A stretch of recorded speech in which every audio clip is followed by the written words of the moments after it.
بسم الله الرحمن الرحيم. ألف لام را، تلك آيات الكتاب المبين.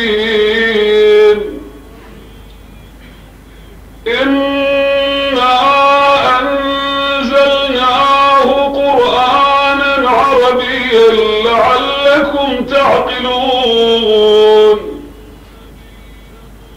نحن نقص عليك أحسن القصص بما أوحينا إليك هذا القرآن وإن كنت من قبله لمن الغافلين. إذ قال يوسف لأبيه يا أبت إني رأيت 11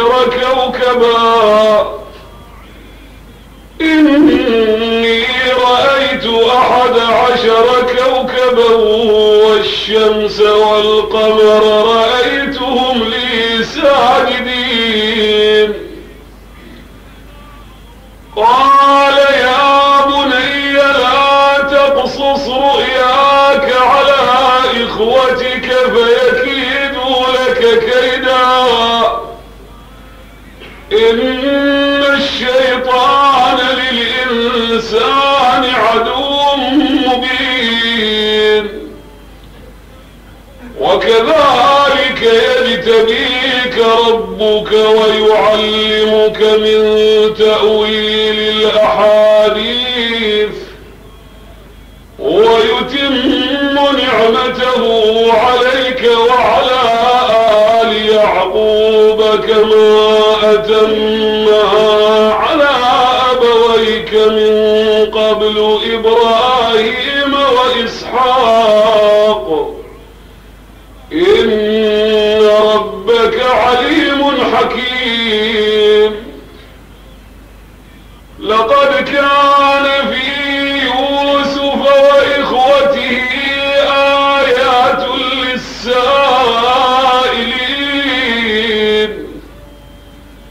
إذ قالوا ليوسف وأخوه أحب إلى أبينا منا ونحن عصبة إن أبانا لفي ضلال مبين. اقتلوا يوسف أو اطرحوه أرضا يخل لكم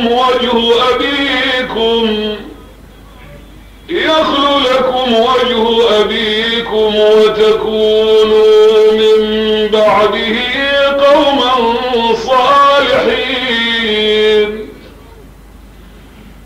قالوا يا أبا، قال قائل منهم لا تقتلوا يوسف وألقوه في غيابة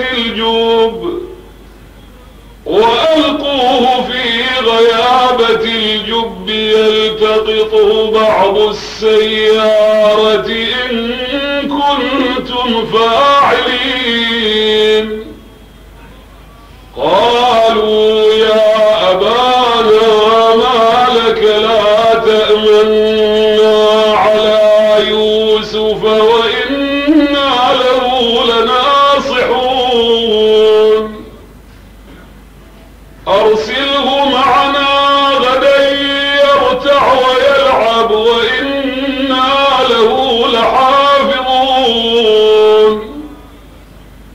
قال إني ليحزنني أن تذهبوا به وأخاف أن يأكله الذئب وأنتم عنه غافلون. قالوا لئن أكله الذئب ونحن عصبة إنا إذا لخاسرون.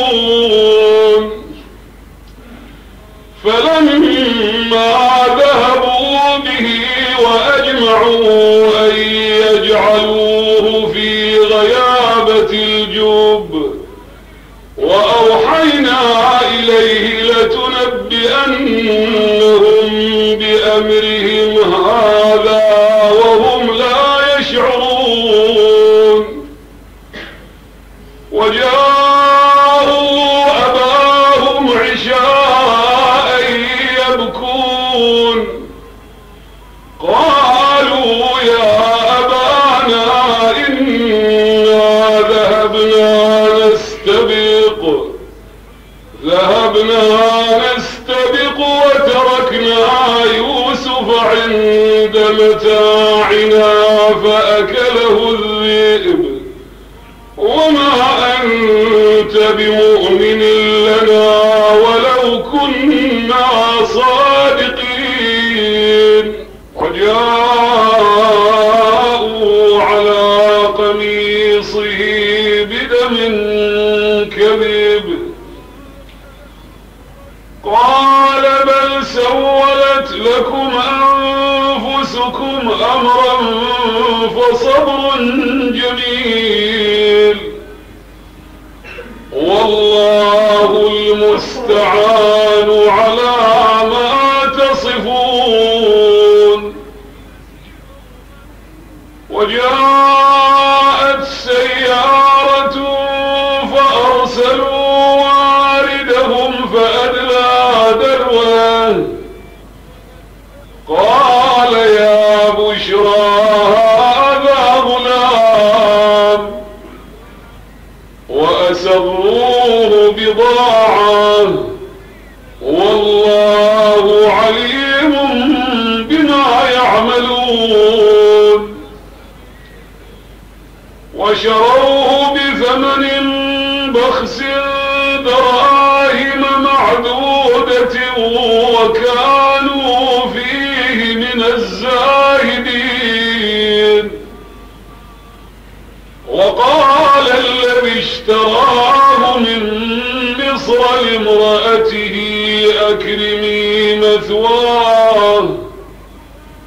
أكرمي مثواه عسى أن ينفعنا أو نتخذه ولدا وكذلك مكنا ليوسف في الأرض ولنعلمه من تأويل الأحاديث والله غالب على أمره ولكن أكثر الناس لا يعلمون ولما بلغ أشده آتيناه حكما وعلما وكذلك نجزي المحسنين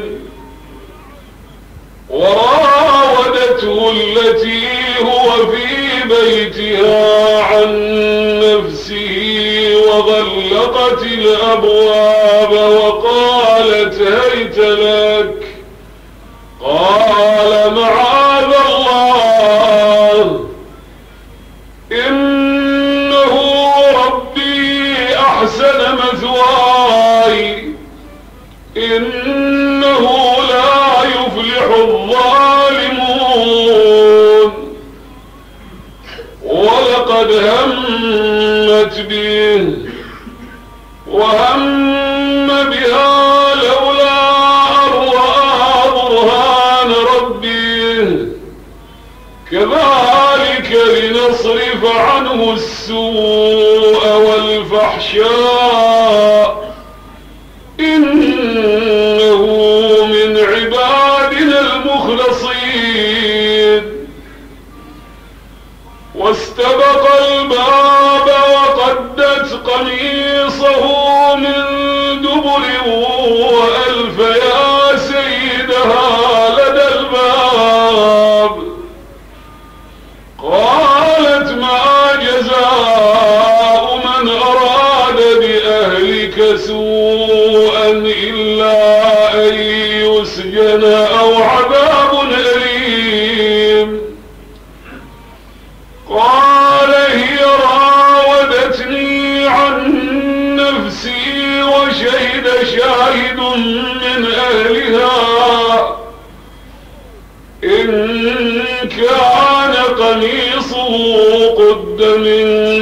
خبل فصدقت وهو من الكاذبين.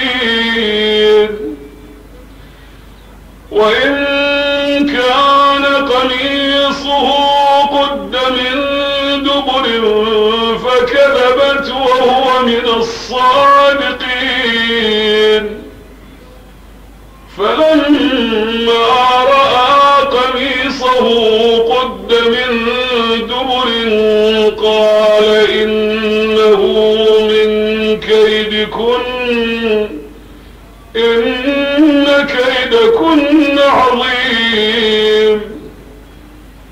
يوسف أعرض عن هذا واستغفري لذنبك إنك كنت من الخاطئين. وقال نسوة في المدينة امرأة العزيز تراود فتاها عن نفسه قد شغفها حبا إنا لنراها في ضلال مبين. فلما سمعت بمكرهن أرسلت إليهن وأعتدت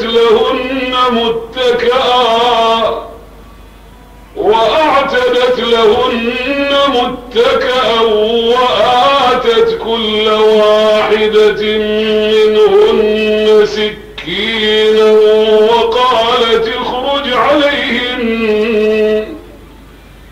فلما رأينه أكبرنه وقطعن أيديهن وقلن حاش لله ما هذا بشرا إن هذا إلا ملك كريم.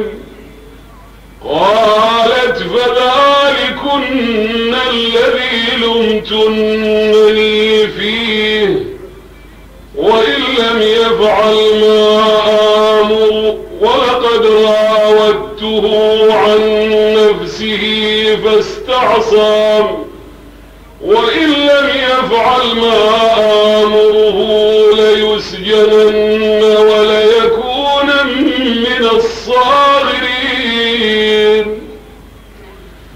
قال رب السجن أحب إلي مما يدعونني إليه وإلا تصرف عني كيدهن أصب إليهن وأكن من الجاهلين. فاستجاب له ربه فصرف عنه كيدهن إنه هو السميع العليم. ثم بدا لهم من بعد ما رأوا الآيات ليسجننه حتى حين.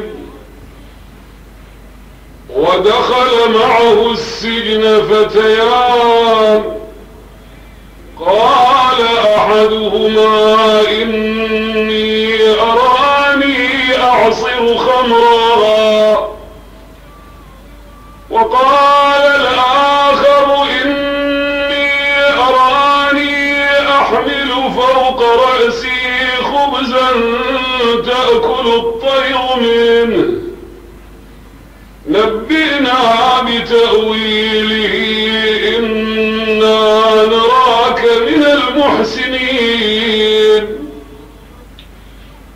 قال لا يأتيكما طعام ترزقانه إلا نبأتكما بتأويله قبل أن يأتيكما ذلكما مما علمني ربي إني تركت ملة قوم لا يؤمنون بالله وهم بالآخرة هم كافرون.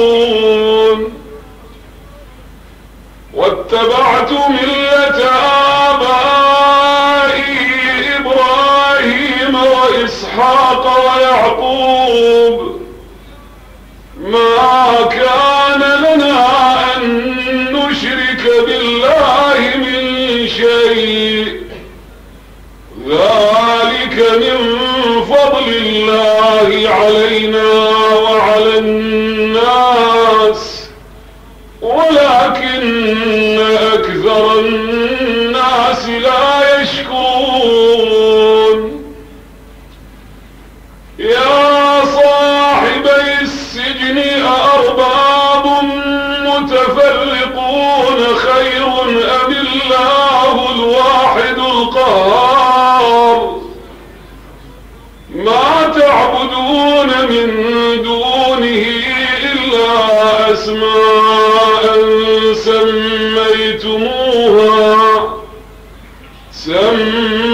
سميتموها أنتم وآباؤكم ما أنزل الله بها من سلطان إن الحكم إلا لله أمر ألا تعبدوا إلا إياه ذلك الدين القيم ولكن أكثر الناس لا يعلمون. يا صاحبي السجن أما أحدكما فيسقي ربه خمرا وأما الآخر فيصلب فتأكل الطير من رأسه قضي الأمر الذي فيه تستفتيان. وقال للذي ظن أنه ناج منهم اذكرني عند ربك فأنساه الشيطان ذكر ربه فلبث في السجن بضع سنين.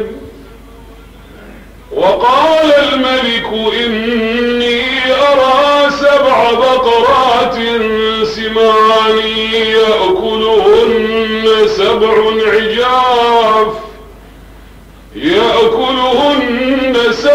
عجاف و7 سنبلات خضر وأخر يابسات.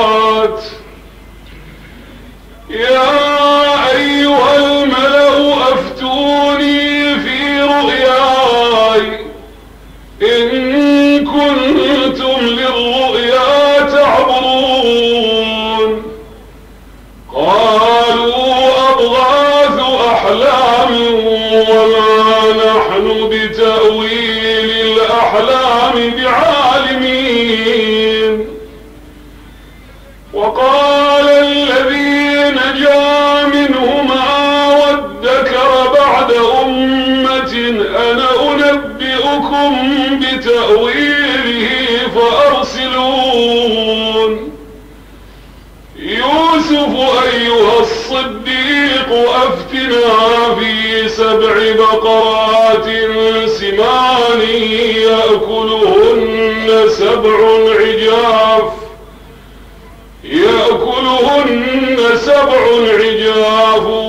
و7 سنبلات خضر وأخر يابسات لعلي أرجع إلى الناس لعلهم يعلمون.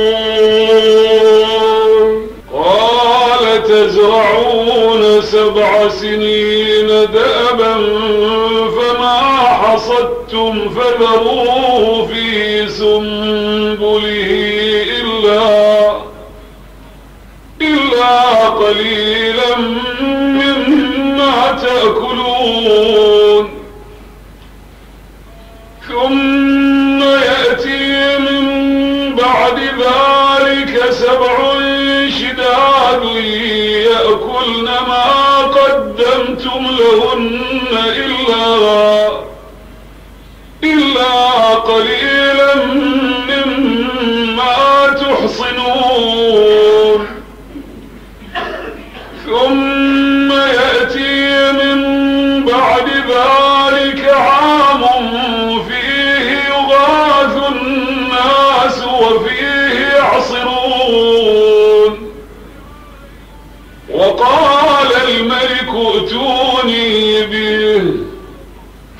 فلما جاءه الرسول قال ارجع إلى ربك فاسأله ما بال النسوة اللاتي قطعن أيديهن إن ربي بكيدهن عليم.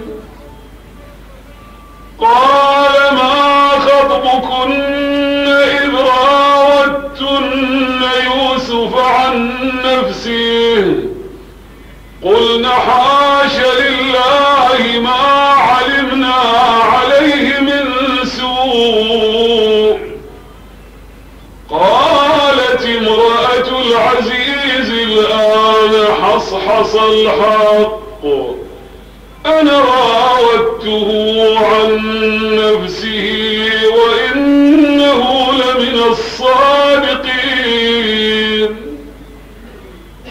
ذلك ليعلم أني لم أخنه بالغيب وأن الله لا يهدي كيد الخائنين.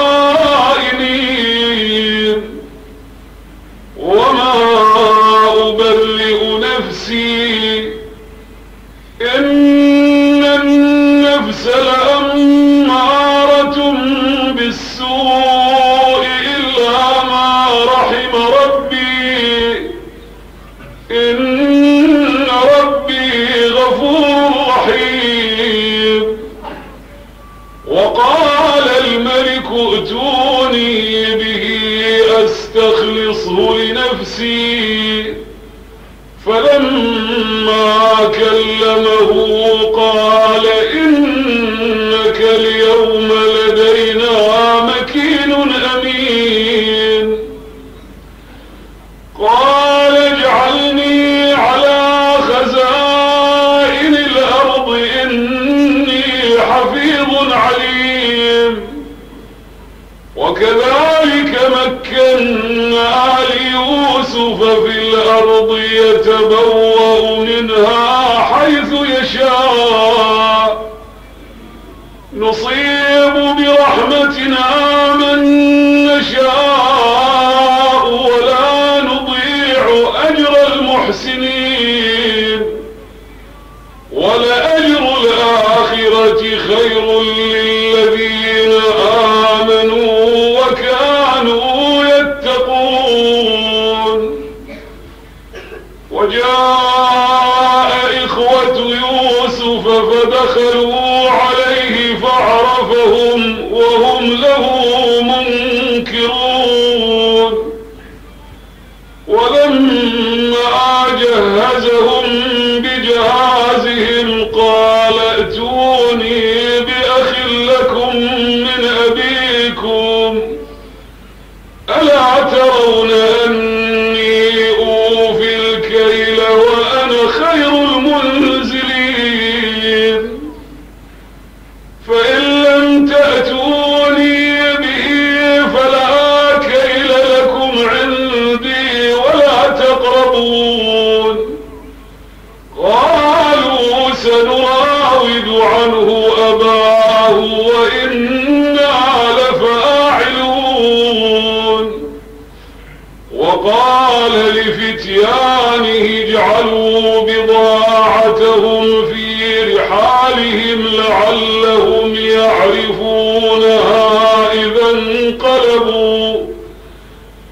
انقلبوا إلى أهلهم لعلهم يرجعون. فلما رجعوا إلى أبيهم قالوا يا أبانا منع منا الكيل فأرسل معنا أخانا نكتل وإنا له لحافظون.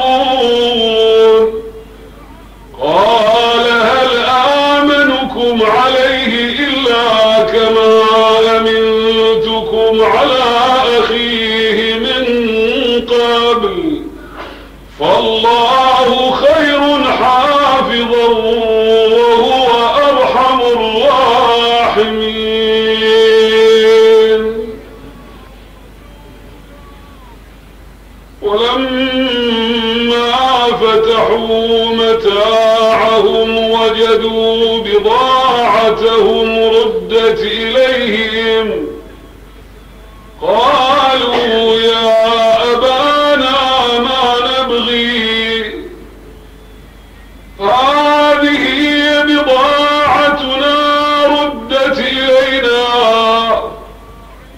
ونمير أهلنا ونحفظ أخانا ونزداد كيل بعير ذلك كيل يسير. قال لن أرسله معكم حتى تؤتون موثقا من الله لتأتونني به إلا أن يحاط بكم. فلما آتوه موثقهم قال الله على ما نقول وكيل. وقال يا بني لا تدخلوا من باب واحد وادخلوا من أبواب متفرقة وما أغني عنكم من الله من شيء إن الحكم إلا لله عليه توكلت وعليه فليتوكل المتوكلون. ولما دخلوا من حيث أمرهم أبوهم ما كان يغني عنهم من الله من شيء إلا حاجة في نفس يعقوب قضاها وإنه لذو علم لما علمناه ولكن أكثر الناس لا يعلمون. ولما دخلوا على يوسف آوى إليه أخاه قال إني أنا أخوك فلا تبتئس بما كانوا يعملون. فلما جهزهم بجهازهم جعل السقاية في رحل أخيه ثم أذن مؤذن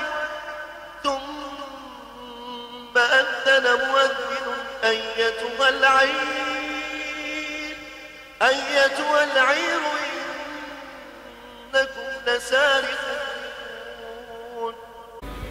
قالوا وأقبلوا عليهم ماذا تفقدون قالوا نفقد صواع الملك ولمن جاء به حمل بعير وأنا به زعيم. قالوا تالله لقد علمتم ما جئنا لنفسد في الأرض وما كنا سارقين. قالوا فما جزاؤه إن كنتم كاذبين. قالوا جزاؤه من وجد في رحله فهو جزاؤه كذلك نجزي الظالمين. فبدأ بأوعيتهم قبل وعاء أخيه ثم استخرجها من وعاء أخيه كذلك كدنا ليوسف ما كان ليأخذ أخاه في دين الملك إلا أن يشاء الله نرفع درجات من نشاء وفوق كل ذي علم عليم. قالوا إن يسرق فقد سرق أخ له من قبل فأسرها يوسف في نفسه ولم يبدها لهم. قال أنتم شر مكانا والله أعلم بما تصفون. قالوا يا أيها العزيز إن له أبا شيخا كبيرا إن له أبا شيخا كبيرا فخذ أحدنا مكانه إنا نراك من المحسنين. قال معاذ الله أن نأخذ إلا من وجدنا متاعنا عنده إنا إذا لظالمون. فلما استيئسوا منه خلصوا نجيا. قال كبيرهم ألم تعلموا أن أباكم قد أخذ عليكم موثقا من الله ومن قبل ما فرطتم في يوسف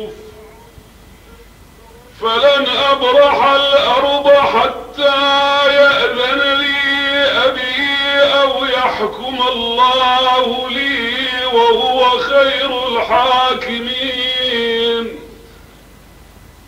ارجعوا إلى أبيكم فقولوا يا أبانا إن ابنك سرق وما شهدنا إلا بما علمنا وما كنا للغيب حافظين.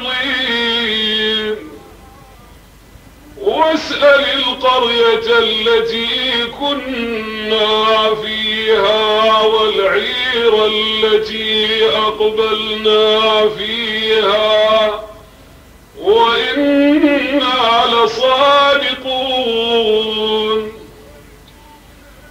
قال بل سولت لكم أنفسكم أمرا فصبر جميل عسى الله أن يأتيني بهم جميعا إنه هو العليم الحكيم.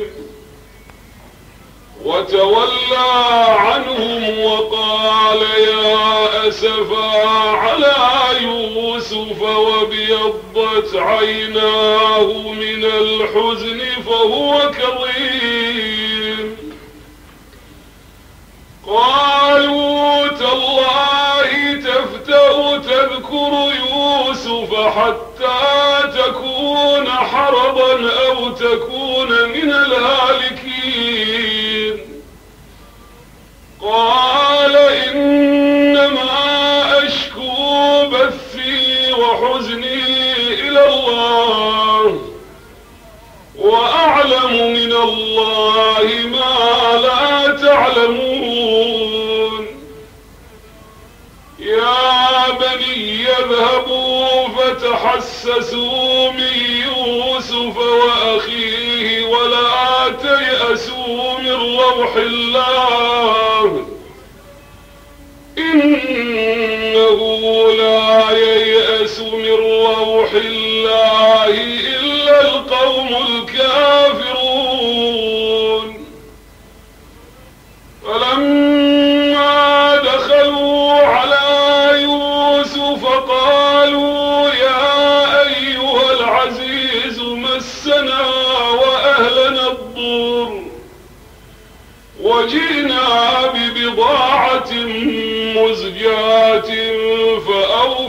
لنا الكيل وتصدق علينا إن الله يجزي المتصدقين.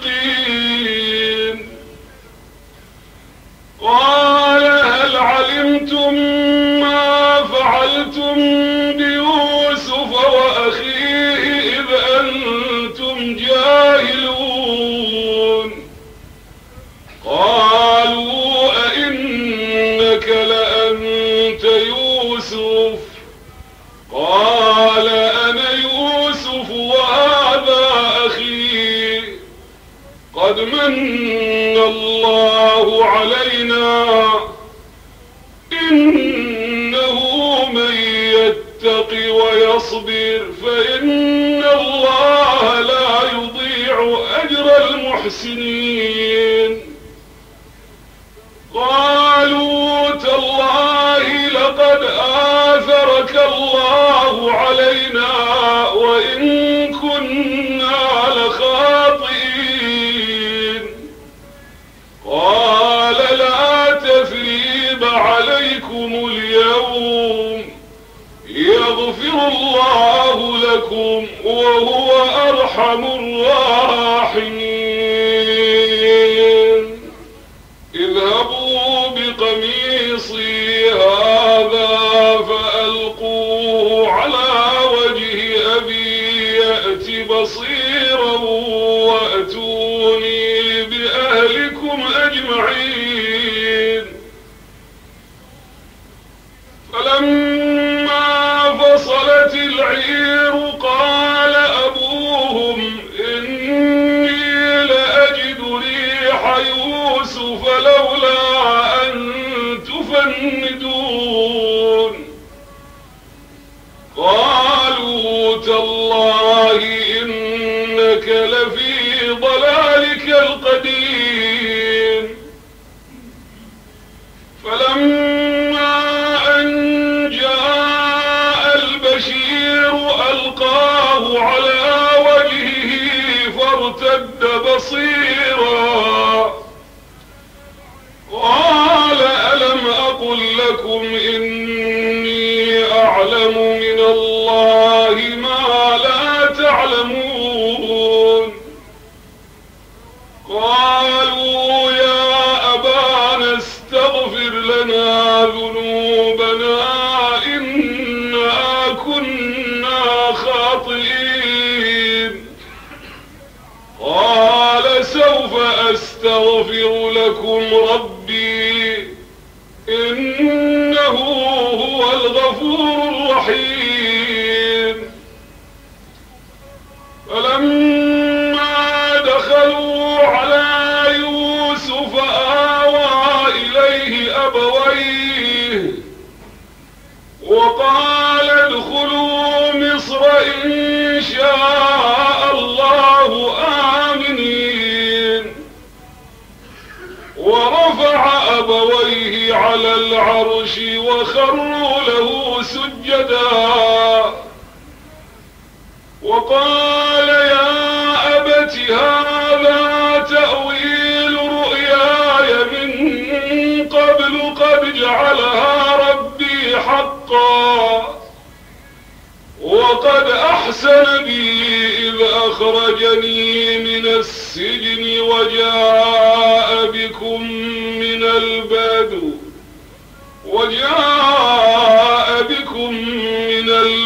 من بعد أن نزغ الشيطان بيني وبين إخوتي إن ربي لطيف لما يشاء إنه هو العليم الحكيم. رب قد آتيتني من الملك وعلمتني من تأويل الأحاديث فاطر السماوات والأرض أنت ولي في الدنيا والآخرة توفني مسلما وألحقني بالصالحين. ذلك من أنباء الغيب نوحيه إليك وما كنت لديهم إذ أجمعوا أمرهم وهم يمكرون وما أكثر الناس ولو حرصت بمؤمنين وما تسألهم عليه من أجر إن هو إلا ذكر للعالمين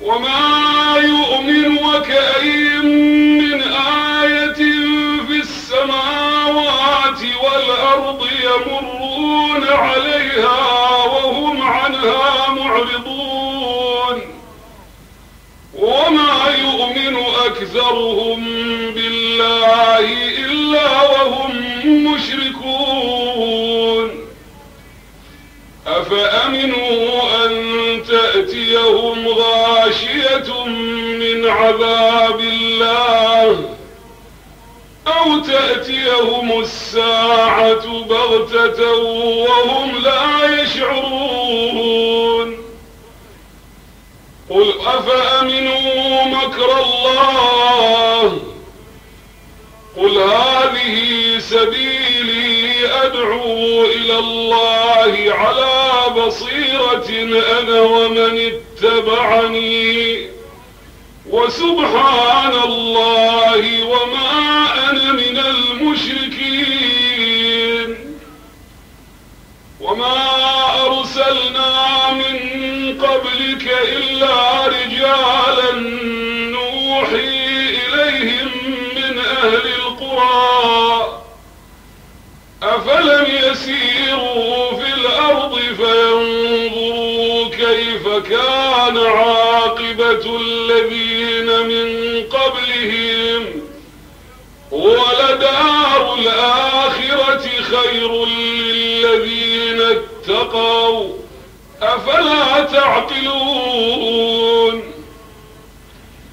حتى إذا استيأس الرسل وظنوا أنهم قد كذبوا جاءهم نصرنا فنجي من نشاء ولا يرد بأسنا عن القوم المجرمين لقد كان في قصصهم عبرة لأولي الألباب ما كان حديثا يفترى ولكن تصديق